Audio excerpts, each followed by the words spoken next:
morning. I'd like to thank the organizers and for inviting me to give this talk. Yesterday, listening to Caroline reminded me of my own journey with Erie, and the first Erie conference that I attended was in 1995 in Umeå in Sweden as a graduate student.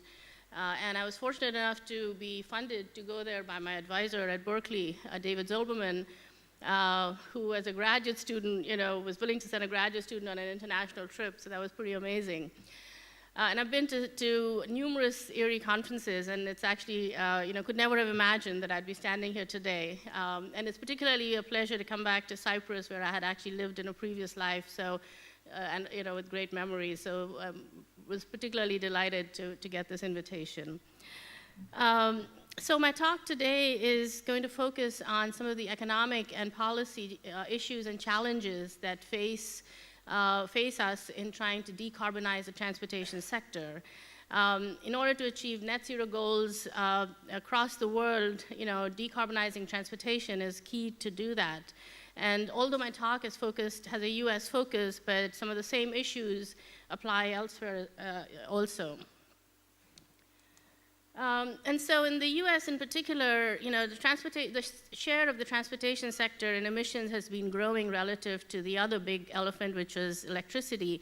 And in fact, now it is the largest source of emissions. And within the transportation sector, it is the light-duty vehicle, which account for almost half of the emissions. So trying to reduce the emissions from that sector is particularly important. There are several options that are being considered, have been considered, and the most significant one that is currently being pursued is electrifying the transportation fleet. And of course, assuming that the electricity generation is going to become more and more renewable. The other option has been using low carbon fuels and by using biofuels with the existing internal combustion engine technology. And these fuels can come from multiple sources, including the food crops, which represent the first generation of biofuels, non-food crops, which are second generation, and other sources of biomass. And of course, would require its own change in the vehicle fleet from current conventional vehicles to flex fuel vehicles. The current policy under the Biden administration has heavily focused on electrification as the sole mechanism by which they want to decarbonize light-duty vehicles and set very ambitious goals of achieving 50% of sales of electric vehicles by 2030, increasing the number of chargers to 500,000 by that time. And if you look at the bottom, the table, you could see that, there is under the, there's sort of three battery icons under battery electric as the main source, and then a TBD under sustainable liquid fuels. So that's been a complete shift in focus, as I'll sort of talk in just a minute. It's an uphill battle, challenge to get to that, because we're at about 5% to 6% of sales being electric vehicles. Only about 1% of the stock of vehicles is actually electric. And there are about 130,000 charging stations that you have to get to 500,000 in the next 7 years. Numerous sort of economic drivers that will affect whether or not we get there, and one of the biggest challenges is the high cost of electric vehicles, which, as you can see here, has been declining, but even going up to 2050 is still expected to be mainly a luxury, competing with the luxury cars in the regular conventional vehicles. It'll take a long time to get to any kind of cost parity. And even though the tax credits are very generous and have been made even more generous than they were prior to 2023, but still there's a significant gap from a cost perspective.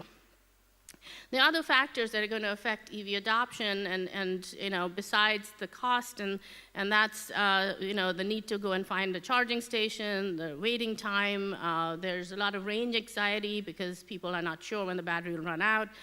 And then the fact that it's a slow turnover. So there is a stock of cars Cars normally have a life of about 25 years, and so it'll take a while to turn that over.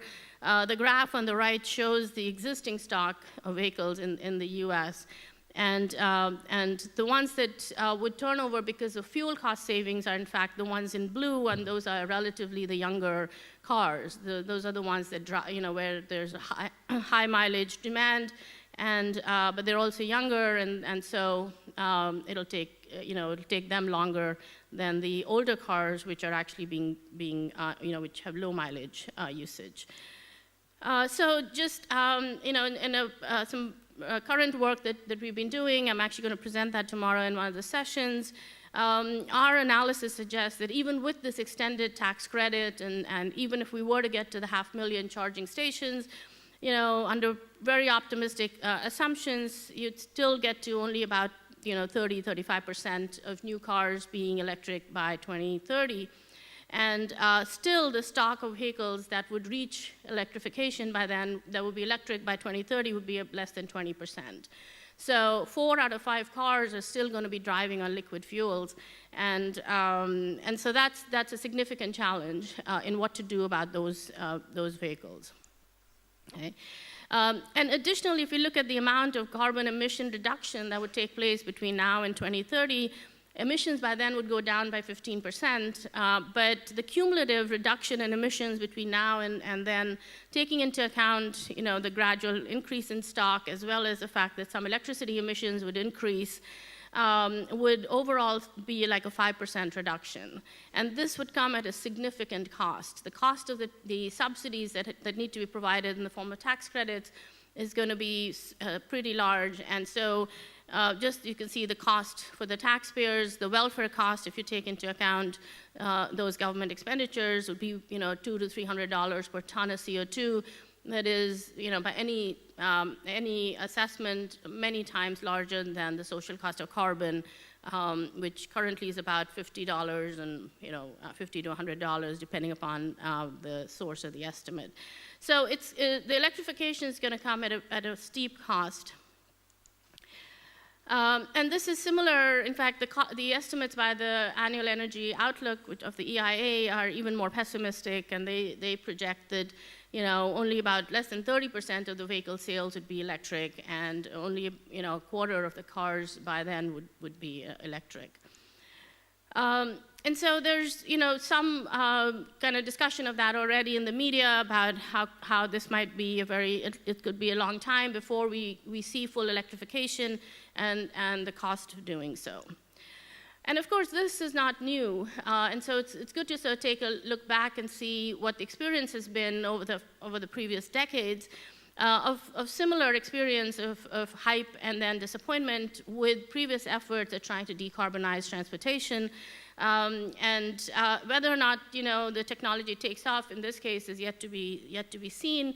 But you could see from the graphs on the right that which show the media interest in these technologies going back to sort of 2000s, with the plug-in hybrids on the top, hybrid fuel cell in the middle, and then biofuels. And then there was a period when there was positive media news about it, and then it declined over time, and the funding from the agencies and the government has sort of tended to follow that as well. And so with all of these technologies, there was a period when there was a lot of excitement, and then it became negative. And of course, it's hard to say what would happen with electric vehicles. But just 15 years ago, 2007, there'd been a similar hype about liquid biofuels, and so in 2007, the administration passed the Energy Independence and Security Act, which set an ambitious target of 36 billion gallons to have been achieved by last year. Out of which 15 billion was to be from first-generation sources made out of corn and soybean, and then 16 billion out of cellulosic biofuels. And the graph on the right shows that we have sort of achieved the first-generation targets, but have not made very negligible levels of second-generation biofuels. And so just want to talk a little bit about what the concerns are, what we have learned over the last 15 years or so with the experience that we've had with biofuels and what that means for policy as we go forward for the transportation sector. And so three major concerns have emerged really about biofuels. And the first one has been about food price impacts, the fact that biofuel production diverts land from food crops to fuel, and of course, contributes to higher food prices and so on, has been one of the major concerns. And as you can see from the graph on the right, this was really, the increase in biofuel production in 2008 to 2012 saw some real spikes in food crop prices that accompanied that increase in production. And so that has fueled this feeling that the two are correlated. And I'll sort of talk about some of what's emerged after the 2012 as well. The other concern has been indirect land use change. And this relates to the fact that with higher crop prices, there's an incentive for conversion of non-crop land, expanding land that would have been idle or even under permanent grasslands into crop production, and loss of not only ecosystem services, but loss of greenhouse gas, carbon stocks in the ground and the vegetation that could create a carbon debt that would take years to pay back by the savings that one gets from displacing gasoline with ethanol. A third factor has been the impact that biofuels have on the fuel market, because for a large importer of oil as the US, displacement of 36 billion gallons, if we were to achieve that, of energy equivalent of that of oil with biofuels, could have a major negative impact on demand in the world market, lower world market price of oil, and that would offset the benefits by leading to increased consumption in the rest of the world, as well as some offsets in the US as fuel prices declined or did not increase as much because of that. And so the concern has been that with all of these unintended impacts, the greenhouse gas benefits might be more than overshadowed by these losses. And so there's been skepticism about whether or not biofuels, in fact, are a solution for climate change. And this shows the fact that you have this sort of multi-market effect with an increase in the demand for ethanol, shifting demand for corn, raising prices, and of course some part of it is met by reducing consumption in the US or the feed and food market, some by producing more. It affects the export markets and so on. And so there's been a lot of effort at trying to understand and quantify the effects of the biofuels on food prices. And numerous, this is just a small sample, but numerous studies have been done with a wide range of estimates going all the way from negligible 2 to 3% to 50% and even larger. Because of biofuel production. And a lot of these were ex-ante studies that were done in the early years right after when we saw the food price increase take place. In later years, now, since actually 2014, there's been a reduction in the price. The actual price of corn and soybeans went down, and by 2014 or so, the prices were similar to what they had been in 2007, despite the fact that the corn ethanol and soy biodiesel production has been ramping up over time.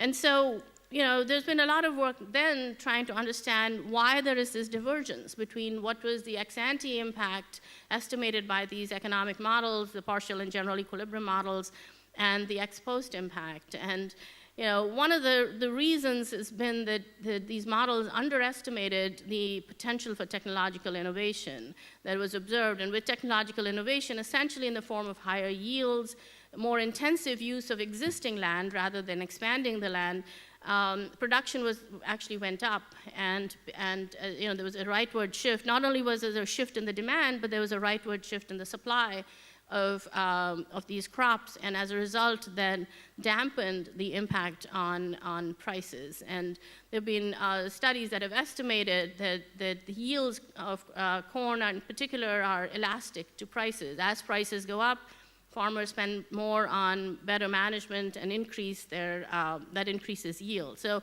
the intensive margin effect and double cropping and so on offset the impact that was originally felt, with the shock that was felt because of the increase in corn demand. And a meta-analysis shows that overall about 14% could be attributed, of the price increase, could be attributed to biofuels.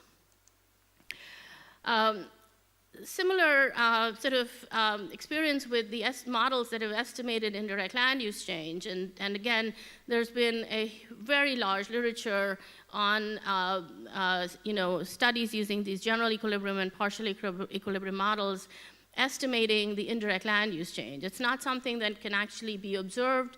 It has to be modeled, or and because you need to compare it to a counterfactual without biofuels, and so it's highly sensitive to the assumptions and the modeling, structure and so on. And the original estimate in 2008, which really sparked this literature, showed that biofuels were worse than gasoline simply because of this indirect land use change, and it could take more than 100 years to pay back the debt. But estimates since then have declined significantly, and as models have improved, data has improved, and so on. And so the current consensus seems to be that overall, if you account for that, overall corn ethanol would be about 20% less carbon intensive. And in general, the empirical literature, including some of the work that we've done, suggests that the elasticity of crop acreage to price is very small. It's 0.07. So even large changes in crop prices don't change cropland acreage very much.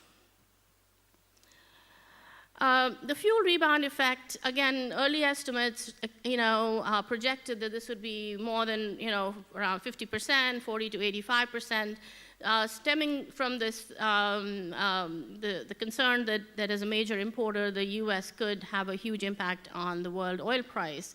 And studies sort of show that it depends very much on the price elasticities of demand and supply in the fuel market domestically as well as in the rest of the world that are assumed. And then the major uncertainty is really about the strategic behavior by OPEC, which is hard to predict.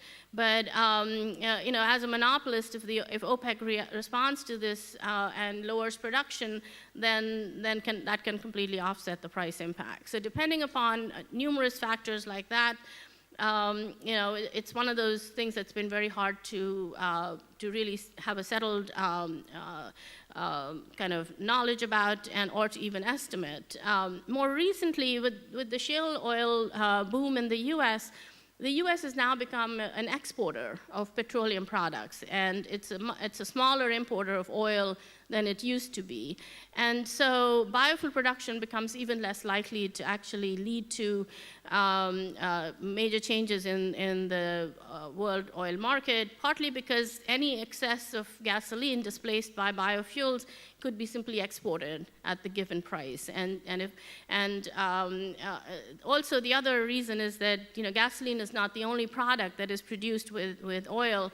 There are other products like diesel and jet fuel which are not being displaced by biofuels as much. And so in order to meet those demands, it's, you still have to refine the same amount of oil.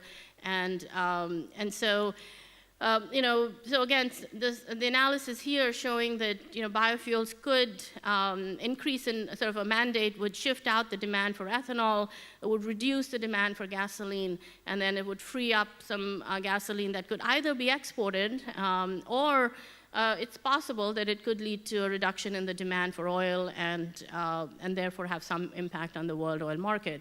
Again, it's sort of an empirical fact whether or not that occurs and what the likelihood of that is. A third sort of constraint on biofuels, besides sort of on the supply side, has been the fact that the demand for biofuels has not emerged in the US. And so this is despite the fact that the dominant share of alternative vehicles right now in the US is actually flex fuel. That's the area in green, and flex fuel cars are now priced very similar to conventional vehicles, and so it's not even a cost constraint. The share of E85 fueling stations has gone up significantly as well. but yet the share of higher blends of ethanol that are sold has remained very small, and we're largely constrained at a 10% blend of ethanol. So E10 is sort of just about what is predominantly being sold.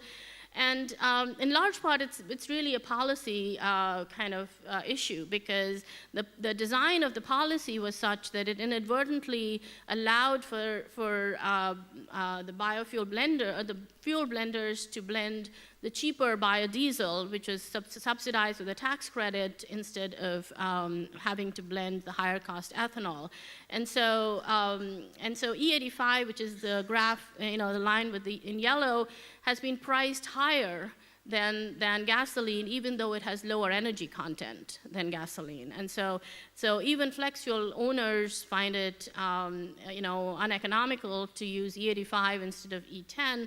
And empirical studies sort of confirm that the price of E85 has not fallen to the extent that it should have in order to be at parity with gasoline. And so this is sort of another factor that is sort of limited the potential for low carbon fuels.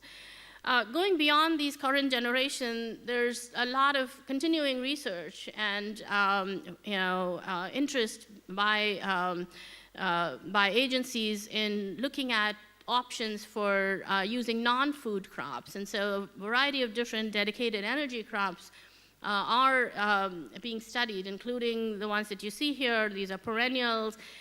They're appealing for various reasons. They're high yielding. They can be grown on less productive marginal land and don't need to divert as much cropland. They have numerous ecosystem services that they can provide, and so there's a lot of promise that these fuels hold. But numerous questions that remain from an economic perspective, which of these feedstocks to use, where to produce them, how much land is really there, would that involve diverting cropland, or could they be grown on marginal land, how much savings could they achieve in greenhouse gas emissions, what would be the cost of these fuels. And so I'll sort of give you just a little bit of information, some of the research that has been occurring. One of the issues is, how do we define marginal land? And marginal land, in the sciences, is defined as low quality land, or land which is not being used for crop production. But really, from an economic definition of marginal land, it's land that is at the border of profitability in crop production, that's earning close to zero return. And so land to the right of L4 and that graph is really considered economically marginal. And so that's how we would want to do it. And we use that definition to identify how much land, using satellite data, how much marginal land is there in the US. But even with finding that there is some available, it's not as much as people think it is, but even with that, the question is, does that mean that production would only occur on marginal land? And so if you actually look at the land being used for its highest return, you could see that if we arrange land in terms of its productivity, conventional crops would earn the highest return on the most productive land. And then bioenergy crops can presumably be grown productively even on less productive land. And so the blue line represents the returns on for bioenergy crops. And so bioenergy crops, would be grown partly in the area where food crops cannot be grown or would not be profitable to grow. But there is a portion there, where even cropland could convert to energy crops because it is more profitable to do so.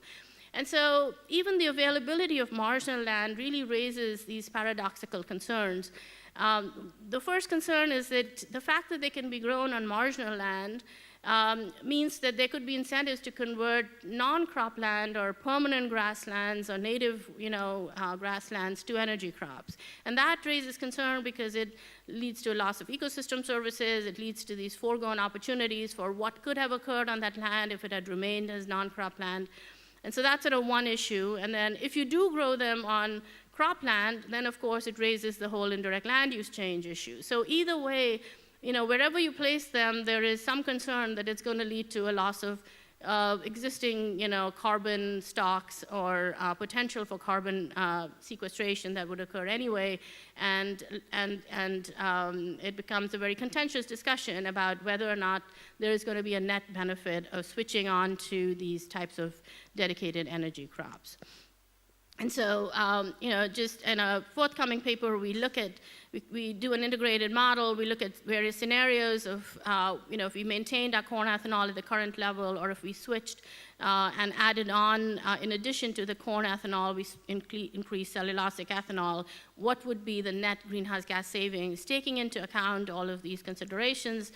And what our analysis suggests is that you could actually get a significant reduction, much greater reduction in greenhouse gas emissions, going up to, say, 10% or so by 2030. So sort of a similar magnitude as we were seeing with the electric vehicles. There was by 15% by 2030, and this is getting to about 10%.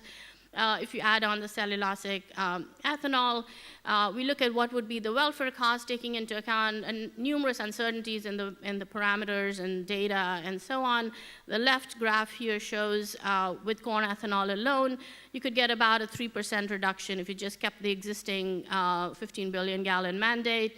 The cost of keeping that in terms of social welfare is about $240 per ton of CO2.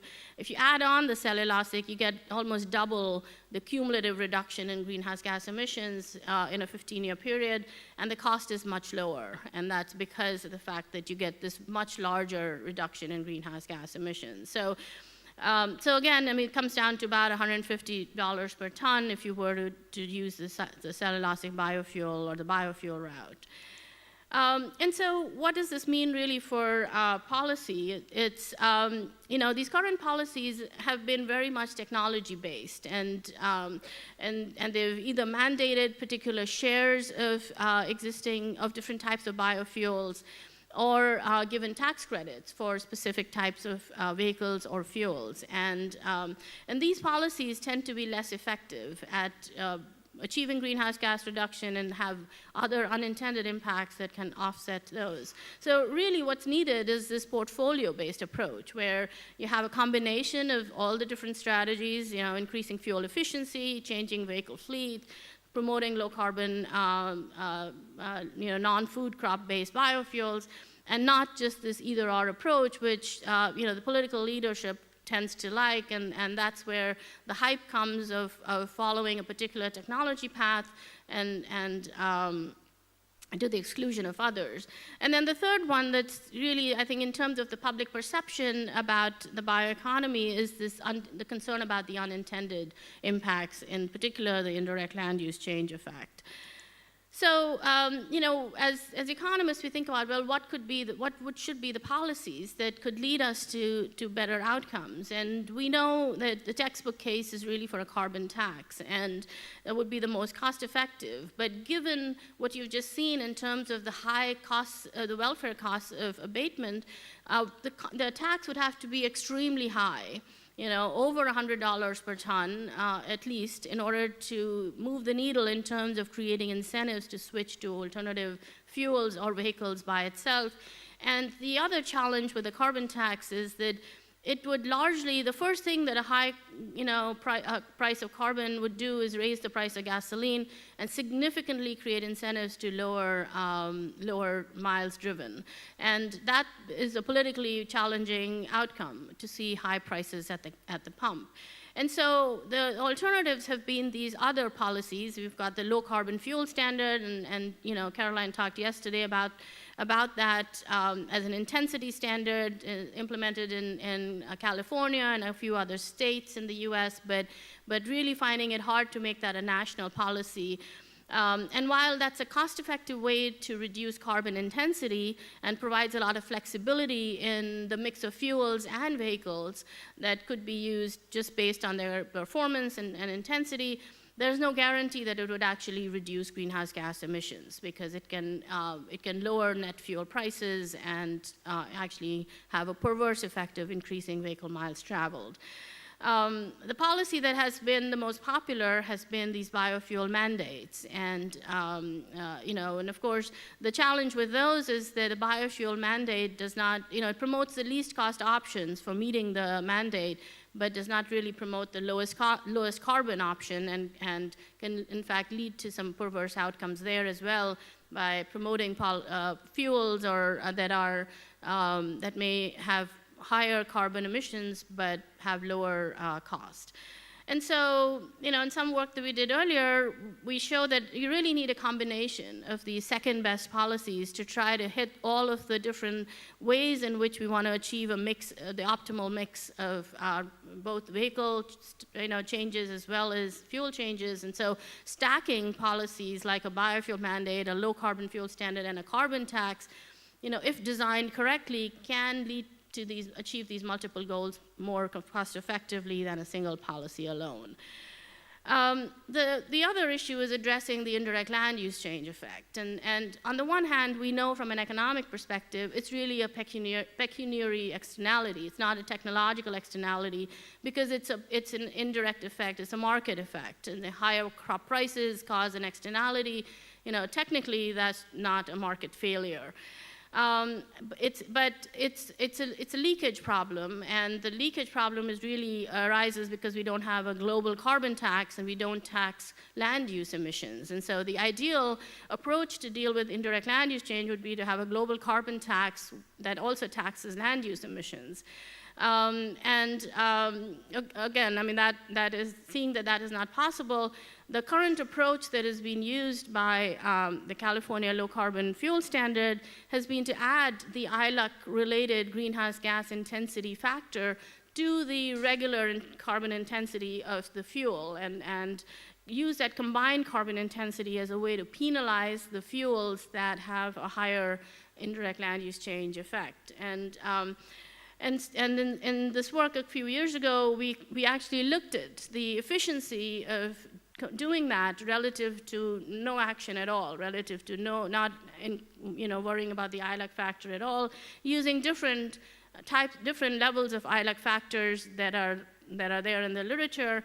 And across all these different scenarios, we found that actually social welfare declines because the inclusion of that ILUC factor has such a high impact on fuel prices and